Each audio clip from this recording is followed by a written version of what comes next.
Tengo una fotografía de mi padre en la que no está llorando, pero casi. Es de 1988, un retrato tomado para su identificación de planta, de esas fotos donde nadie logra una expresión natural. Mira a la cámara con los ojos brillantes y la boca apretada, conteniendo algo que no le correspondía soltar ahí, delante de un fotógrafo de la empresa. La guardo en una caja de recuerdos que no abro seguido, y cuando la abro no siempre siento lo que se supone que debería sentir un hijo mirando a su padre joven. A veces sí. Otras veces, si soy honesto, y voy a intentar serlo en todo lo que sigue, lo que siento se acerca más a la rabia. Miro esa cara contenida y pienso, contén eso otros 30 años, entonces. Conténlo delante de mí también, ya que se te da tan bien. No es un pensamiento del que me sienta orgulloso. Lo escribo aquí, al principio, porque si voy a contar lo que encontré en Feldbrunn, tengo que empezar admitiendo que no fui a buscarlo con el corazón limpio de un hijo que solo quiere entender a su padre. Fui con años de vergüenza acumulada, con recuerdos de amigos que dejé de invitar a casa, con la memoria todavía intacta de un cumpleaños mío al que mi padre llegó tan borracho que tuvo que sentarse en el jardín, aparte, mientras los demás cantaban adentro. Fui, también, con amor. Las dos cosas cabían en mí al mismo tiempo, entonces y ahora, y una de las cosas que este caso me enseñó es que el amor y el resentimiento no se cancelan entre sí. Me dedico a catalogar archivos industriales para empresas que van a cerrar sus plantas. Es un trabajo de detalles, sin gloria. Separar lo que la ley obliga a conservar de lo que se puede destruir antes de que entren las excavadoras. En 9 años había aprendido a mirar esos archivos con la distancia de alguien que ordena papeles ajenos, sin dejar que ninguno me tocara de verdad. El caso de Feldbrunn fue el primero que rompió esa distancia, y lo hizo desde el primer día, antes incluso de que supiera lo que iba a encontrar. Acepté el trabajo por la razón de siempre, el sueldo, el calendario, pero también porque el nombre del pueblo me sonaba de otra parte. Mi padre había trabajado en esa fundición. Lo sabía de una mención suelta de mi madre, hacía años, dicha con esa voz plana que usaba siempre que el tema se acercaba demasiado a él. Pensé que ver el lugar donde había pasado sus días de joven podía ser una curiosidad sentimental sin consecuencias. Me equivoqué en la palabra sin. Mi supervisor era un hombre llamado Ivo Maret, encargado de logística de la empresa que había comprado los terrenos. Nos reunimos un lunes en lo que quedaba de la oficina administrativa, un cuarto con ventanas rotas y un calendario de 1994 todavía pegado a la pared. Tienes hasta finales de agosto, me dijo, repasando una carpeta. Después entra la maquinaria y lo que no se haya sacado, se pierde. ¿Hay algo en particular que deba buscar? Pregunté, porque a veces los clientes quieren que me enfoque en documentos legales o ambientales, cosas que puedan generarles problemas después. Nada que yo sepa. Es rutina. Cerró la carpeta. Aunque te advierto que el archivo de la fundición está desordenado. Hubo un cambio de gestión en el 89 y parece que nadie volvió a poner las cosas en su sitio. No le di importancia.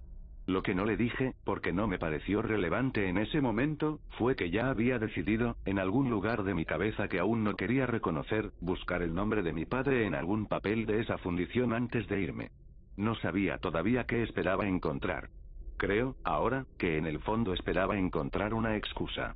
Algo que me permitiera dejar de estar enojado con un hombre que ya no podía defenderse. Lo encontré antes de lo que esperaba, y de una forma que no había previsto.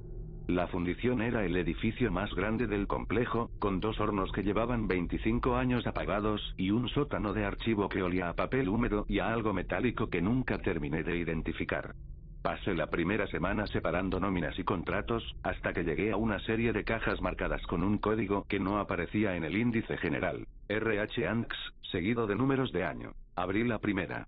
Dentro había solicitudes de baja médica, decenas de ellas, todas fechadas entre 1987 y 1989, todas con el mismo motivo escrito a máquina: llanto sin causa determinada. Empecé a revisarlas por costumbre, sin ninguna expectativa, hasta que en la 7ª carpeta leí un apellido que conocía mejor que ningún otro. Kessler, Werner. Sección de moldeo. Fecha del primer episodio: 14 de septiembre de 1988. Me quedé con la carpeta abierta sobre las rodillas durante un tiempo que no supe calcular, sin pasar la página, la vista fija en el nombre. Lo primero que sentí, antes que cualquier otra cosa, fue alivio, un alivio que me avergonzó apenas lo noté. Estaba encontrando algo más que la tristeza vaga de así eran algunos hombres de su generación que mi madre repetía como quien reza algo que ya no termina de creer. Una causa concreta, con fecha, con firma, con un nombre de médico al pie. Una parte de mí quería, con una urgencia que no me gustó reconocer, que esa carpeta significara que mi padre no había elegido nada de lo que vino después. Que no había elegido beber en vez de hablarme. Que no había elegido no ir a mi graduación porque prefirió quedarse en el bar de la esquina. Que todo eso, los años enteros de eso, tenía una explicación que no era él. El informe, firmado por un médico de planta llamado Reynolds, decía lo mismo que decían todos los demás. El paciente refiere no sentir tristeza. Refiere no sentir nada en particular. El llanto continúa de todos modos. Una nota al margen, escrita a mano, añadía. Segundo episodio en 2 semanas. El paciente pide, textualmente, que alguien le explique qué es esto, y no hay nada que se le pueda explicar. Pensé en mi padre frente a la pared de la cocina, con la mirada fija en un punto que nunca identifiqué.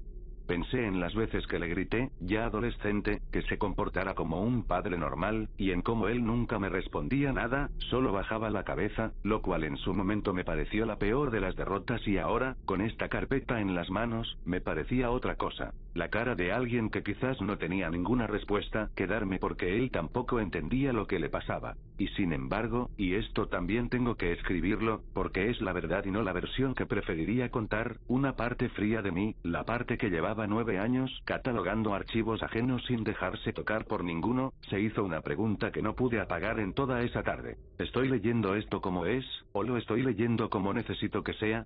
Un informe médico de hace 30 años, escrito con el lenguaje seco de una empresa que quería minimizar responsabilidades, no prueba nada sobre quién fue mi padre en el resto de su vida, en los años en que no había ningún horno cerca, ningún fragmento de nada, solo un hombre y una botella y una familia que esperaba que llegara a cenar. Podía ser cierto que algo le había pasado en esa fundición. Podía ser cierto, al mismo tiempo, que después usó eso, o algo parecido, como excusa para no intentarlo. Las dos cosas no se anulan.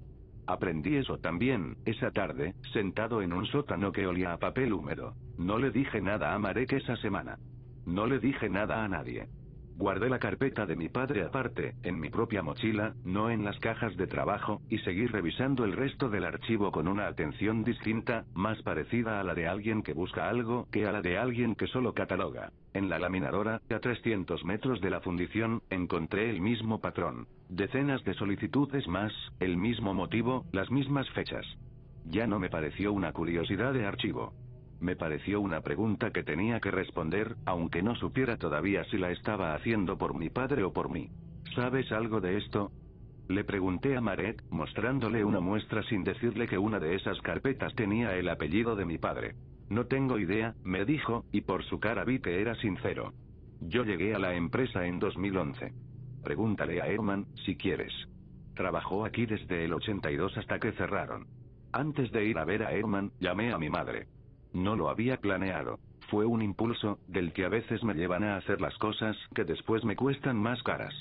Le conté, sin mucho preámbulo, lo que había encontrado.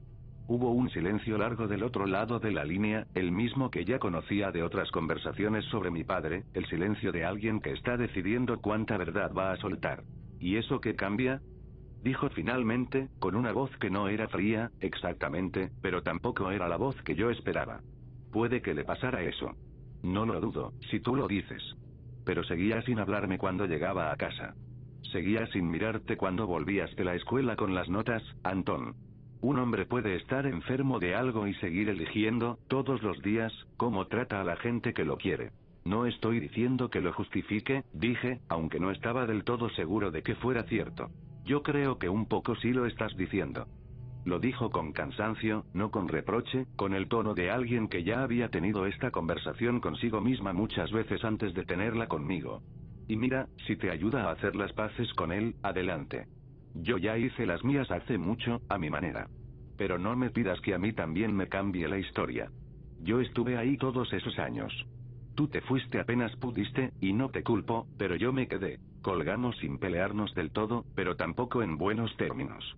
No volvimos a hablar del tema en varias semanas, y cuando lo hicimos, mucho después, ninguno de los dos volvió a mencionar esa llamada directamente, aunque los dos sabíamos que seguía ahí, como una piedra que ninguno quería recoger. Colgué pensando que mi madre tenía razón, y odiando un poco que la tuviera. Pensando, también, que yo tenía la mía, aunque no supiera todavía nombrarla bien. Herman Winter vivía a 40 minutos de Feldbrunn, en un pueblo más pequeño que ya casi no aparecía en los mapas de carreteras nuevos. Su casa tenía el jardín cuidado y el interior lleno de relojes y modelos de barcos. Le expliqué qué había encontrado, sin mencionar todavía a mi padre. Usted pregunta por lo del llanto, dijo, sin rodeos. Pensé que ya nadie se acordaba de eso. Claro que lo recuerdo. Trabajé al lado de dos hombres a los que les pasó. Uno era Otto, de moldeo. El otro era un compañero suyo, más joven. Werner, se llamaba. Werner Kessler. Sentí algo cerrarse en el pecho, no de golpe, sino como una puerta que alguien empuja despacio hasta oír el clic. Era mi padre, dije. Herman se quedó con la taza a medio camino de la boca. La bajó despacio. No lo sabía, dijo. No tiene usted su apellido puesto en ningún lado que yo haya visto. Uso el apellido de mi madre desde que era joven. Es una historia larga. Era, de hecho, una historia mucho más simple de lo que le hice parecer. Lo cambié legalmente a los 20 años, poco antes de que él muriera, en parte por vergüenza y en parte, todavía hoy me cuesta admitirlo, para que la gente no pudiera adivinar de quién era hijo con solo escuchar mi nombre. Su padre era un hombre serio, buen trabajador. No hablaba mucho, pero eso no era raro entre nosotros. Herman hizo una pausa. El episodio suyo fue distinto a los otros que vi. Se puso de rodillas. No se cayó, se puso de rodillas, como si algo lo empujara desde los hombros. Duró casi 3 horas. Cuando por fin paró, se levantó, se limpió la cara con la manga y volvió al trabajo sin decirle una palabra, sin que nadie en el taller comentara nada tampoco. Nunca lo volví a ver hablar del tema. Ni una sola vez, en los años que nos quedaban juntos. ¿Y usted qué pensó, en su momento? Pensé que a veces la fábrica se metía dentro de la gente de maneras que uno no puede ver. Se encogió de hombros. No sé si eso responde su pregunta. No respondía a mi pregunta, pero se acercaba lo suficiente. Antes de irme le pregunté por el horno, por la masa de metal que se había encontrado en el 88. Eso sí lo recuerdo, aunque no lo vi con mis propios ojos. En el 88 o el 89 cambiaron uno de los hornos viejos. Adentro encontraron algo que no debía estar ahí. La sellaron y la mandaron a control de calidad. No volví a saber nada más. Antes de irme, Herman me puso una mano en el hombro. Su padre era un buen hombre, dijo. Lo que le haya pasado, no fue su culpa. Quise creerle. Salí de esa casa con la carpeta de mi padre en la mochila, pesando más de lo que puede pesar un puñado de hojas, con la frase de Herman todavía resonando de un modo que él probablemente no había querido darle. La repetí para mí en el auto, 2 o 3 veces, hasta el semáforo de la carretera principal, y ahí dejé de repetirla. Volví al archivo decidido a encontrar lo que Herman había mencionado. Tardé 4 días en dar con la carpeta correcta. Un informe interno firmado por un ingeniero llamado Stenbache, fechado en noviembre de 1988, con el asunto hallazgo no identificado, horno 2. Describía una masa metálica de 11 kilogramos localizada en el fondo del crisol, cuya composición no coincidía con ninguna aleación registrada. Adjunta había una fotografía en blanco y negro de una pieza irregular, con la superficie llena de pliegues, como una piedra moldeada por agua durante mucho tiempo. Calculé la fecha. Mi padre había tenido su episodio en septiembre. El horno se desmontó en noviembre. Dejé de creer en coincidencias en algún punto de esa semana, aunque una voz baja, en algún lugar de mi cabeza, seguía preguntándome si dejar de creer en coincidencias era una conclusión honesta o simplemente la que más me convenía. Encontré una segunda serie de documentos, del laboratorio externo. El primero confirmaba que la composición no correspondía a ninguna aleación conocida. El segundo describía pruebas de comportamiento bajo distintos estímulos, sin reacción significativa, salvo una excepción fechada el 14 de marzo de 1989. Una técnica llamada Alborsen había sufrido un episodio de llanto no relacionado con el ensayo mientras manipulaba la muestra, y se había registrado un cambio de temperatura superficial de 0,4 grados, sin fuente de calor externa aplicada. Había también notas manuscritas. Probamos con grabación de llanto reproducida por altavoz. Sin reacción medible. Solo reacciona en presencia directa de una persona llorando. Otra. La llamamos memoria de resonancia, aunque nadie cree en serio que tenga memoria. Y una última. Hoy volvió a cambiar de forma. Antes no tenía esa hendidura en el centro. Ahora sí.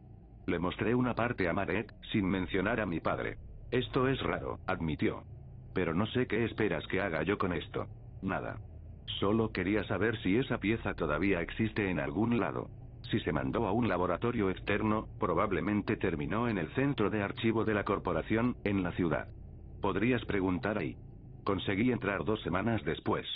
Me recibió una mujer llamada Greta Solberg, encargada de control de calidad histórico. Sí, sabemos de qué habla, me dijo. Todavía tenemos un fragmento aquí. Queda uno. Me llevó a un cuarto pequeño con un contenedor sellado, etiquetado muestra 4, programada para fundición final, agosto 2019. Faltaban 3 semanas. Adentro, sobre una base de espuma, había un fragmento irregular del tamaño de un puño cerrado, con una hendidura profunda en el centro que, con la luz de lado, se parecía a una boca entreabierta. Llevamos 30 años con esto guardado, dijo. Esta vez va en serio. Quieren cerrar el archivo histórico. ¿Ha hecho pruebas usted misma? Algunas. Heredé el proyecto de mi predecesor. Se cruzó de brazos, mirando el fragmento con una expresión que no supe leer bien. Reacciona únicamente cuando hay alguien llorando cerca. No a grabaciones. Y con el tiempo, la superficie se reorganiza. Me mostró la secuencia de fotografías. En las más antiguas, la pieza era pequeña y uniforme. En las recientes, la hendidura era más profunda, y a los lados habían aparecido 2 concavidades simétricas, que ya no necesitaban imaginación forzada para parecer cuencas de ojos. Hubo algo en la manera en que Greta hablaba del fragmento, una familiaridad incómoda que no correspondía a alguien que solo cumple un trabajo, lo que me hizo preguntarle, quizás con demasiada franqueza para ser la primera visita. ¿Le pasa algo a usted con esto? Greta tardó en responder. Cuando lo hizo, no me miraba a mí, sino al fragmento, y por un instante pensé que iba a decirme algo distinto de lo que terminó diciendo. Le pasan cosas a cualquiera que se queda demasiado tiempo cerca de esto, dijo, sin dejar claro si hablaba en general o de sí misma. No sé si eso significa algo. Prefiero no pensarlo mucho, si le soy honesta. No insistí. Había algo en su manera de cerrar la frase, un poco demasiado rápido, un poco demasiado ensayado, que me hizo entender que no iba a obtener nada más ese día. Antes de irme le pregunté si tenían grabaciones de las entrevistas a los trabajadores afectados. Recordó una caja de cintas del archivo general. Puedo ayudarle a localizarlas, dijo. Aunque no sé bien para qué las quiere. Tampoco yo lo sabía todavía. Las cintas eran 12 cassettes, entre junio de 1988 y febrero de 1989. Las escuché una por noche en mi habitación de hotel. Entrevistas breves de un psicólogo llamado Friede Alden con trabajadores sobre sus episodios. Ninguno sentía tristeza particular. Ninguno identificaba un desencadenante. Busqué el nombre de mi padre y no lo encontré. Esa ausencia me dolió más de lo que esperaba.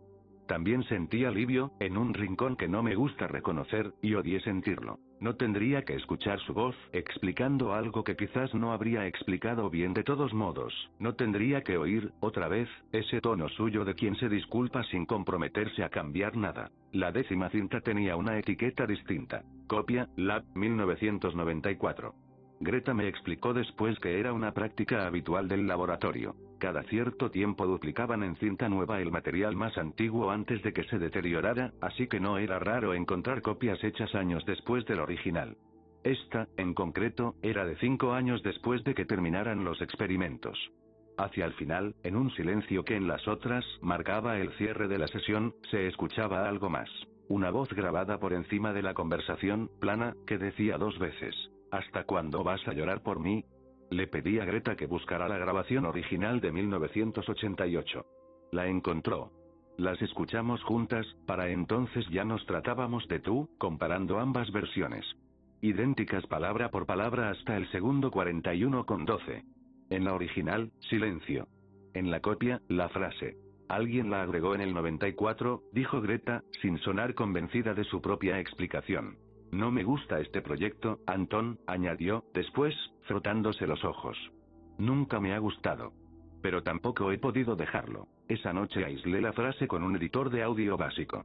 No le dije a Greta lo que pensaba hacer con ella. Volví al centro de archivo 2 días después, con una excusa. Entré al cuarto donde guardaba el fragmento. La pieza seguía ahí, fría, inerte.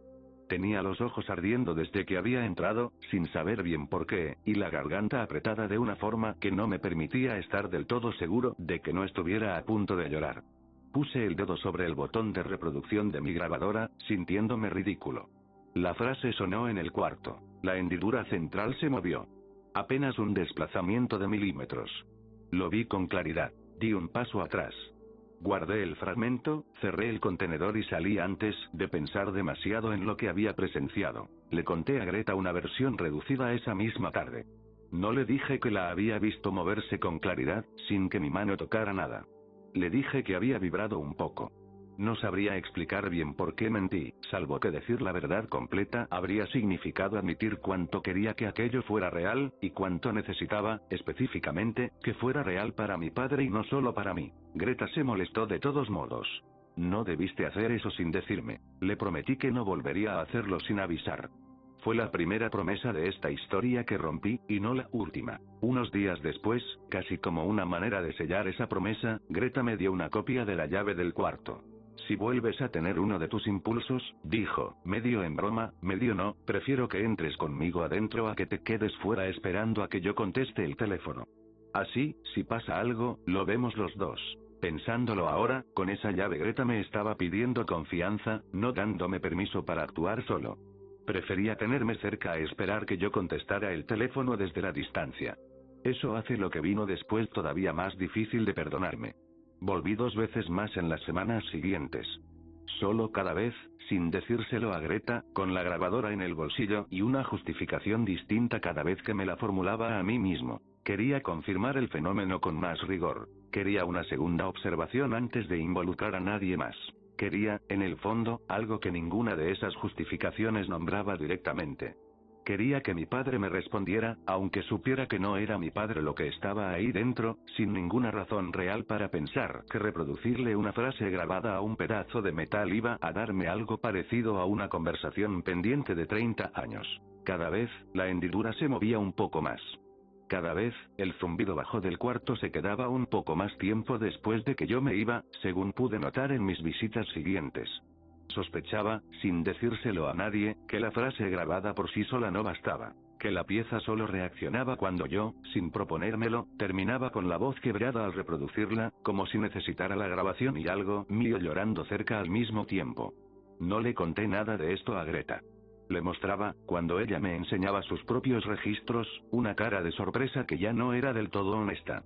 Desde hace un mes, la muestra genera una vibración residual de muy baja intensidad, incluso sin estímulo externo, me dijo, mostrándome un gráfico. Antes solo reaccionaba cuando había alguien llorando cerca. Ahora hay una línea de fondo que no desaparece del todo. Es la misma frecuencia que el llanto humano. Hace unos meses, además, recibimos una consulta de otro archivo de la corporación, a varias horas de aquí. Habían detectado algo con una frecuencia parecida y querían saber si nosotros teníamos registrado algún caso similar. No le di importancia entonces. No le dije que sospechaba, con una certeza cada vez más incómoda, que era yo quien había provocado ese cambio. Fue la segunda cosa que le oculté, y la que más pesa cuando pienso en todo esto ahora, porque en algún momento de esas semanas, dejé de ser un observador de lo que le pasaba al fragmento y me convertí, sin decírselo a la única persona que tenía derecho a saberlo, en la causa. Le pregunté a Greta, mirando el rostro que se había terminado de formar sobre la mesa la tarde antes de la fundición programada, algo que no había planeado decir en voz alta. ¿Tú quieres que la destruyan? Debería querer que sí, dijo. Llevo 4 años con esto encima. Pero no sé si quiero, la verdad. No le dije lo que pensaba yo. Que destruir esa pieza, para mí, empezaba a sentirse como enterrar a mi padre por segunda vez, esta vez sabiendo lo que se estaba enterrando. Tampoco le dije lo otro, lo que apenas me permitía pensar a mí mismo, que si la pieza dejaba de existir, yo también perdería la única prueba tangible de que mi padre no había estado simplemente triste. Necesitaba que ese fragmento siguiera existiendo más de lo que necesitaba que dejara de ser peligroso. Esa noche no pude dormir. A las 11:30, sin decírselo a nadie, sin llamar a Greta, volví al centro de archivo con la llave que ella misma me había dado para que nunca tuviera que entrar solo, y que esa noche usé exactamente para lo contrario de lo que ella había querido. Entré al cuarto. Puse la grabación una vez. La hendidura se movió más de lo que la había visto moverse nunca. La puse una segunda vez, y una tercera, cada vez más cerca del contenedor, hasta que terminé hablándole yo mismo, en voz baja, cosas que no voy a transcribir aquí porque no le pertenecen a nadie más que a mí y a un hombre que ya no puede escucharlas ni negarlas. No sé en qué momento exacto el rostro terminó de formarse esa noche. Sí sé que cuando Greta llegó, alertada por un sensor que había empezado a sonar en su teléfono a las 12:30, me encontró ahí, con la grabadora todavía en la mano, y que la cara que puso al verme no fue de sorpresa. Fue de entender, de golpe, algo que quizás ya sospechaba desde hacía semanas. ¿Cuántas veces viniste sin decirme? Preguntó, con una calma que me dio más miedo que si me hubiera gritado. Le mentí. Le dije que era la segunda vez. Ella no me creyó, lo vi en su cara, en cómo dejó de mirarme a los ojos después de esa respuesta, pero tampoco insistió. Se quedó a mi lado, en silencio, viendo lo que ya había empezado a pasar sin que ninguno de los dos pudiera saber, en ese momento, si era una consecuencia de mis visitas o algo que de todos modos iba a pasar esa noche, con la fundición programada para el día siguiente. Nunca lo sabré con certeza. Es una de las cosas que tengo que cargar sin resolver, la posibilidad de que yo, con mi necesidad, con mi grabadora, con mi padre pidiéndole a un pedazo de metal que le respondiera, haya sido la razón de que las cosas terminaran como terminaron. El rostro, ya completamente definido, se estaba adelgazando. Se retiraba de sí mismo despacio, capa por capa, sin ningún golpe brusco de por medio. El zumbido se había vuelto casi audible, un tono sostenido, y con cada minuto la pieza perdía un poco más de su forma. No sé si detenerlo o dejarlo pasar, dijo Greta, sin apartar la vista. No sé si esto es lo que se supone que iba a pasar mañana con el fuego, solo que sin fuego. No hablamos mucho durante las horas siguientes. Greta tenía los brazos cruzados y la vista fija en el fragmento.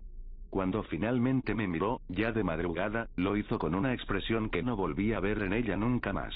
Vi en su cara la expresión de alguien que acaba de entender que la persona a la que le había estado contando sus propios miedos, semana tras semana, la había estado usando, sin quererlo pero de todos modos, por una razón que a mí me dolía y no a ella. Hacia las 3 de la madrugada, lo que quedaba del fragmento ya no tenía ninguna de las formas que había tenido antes.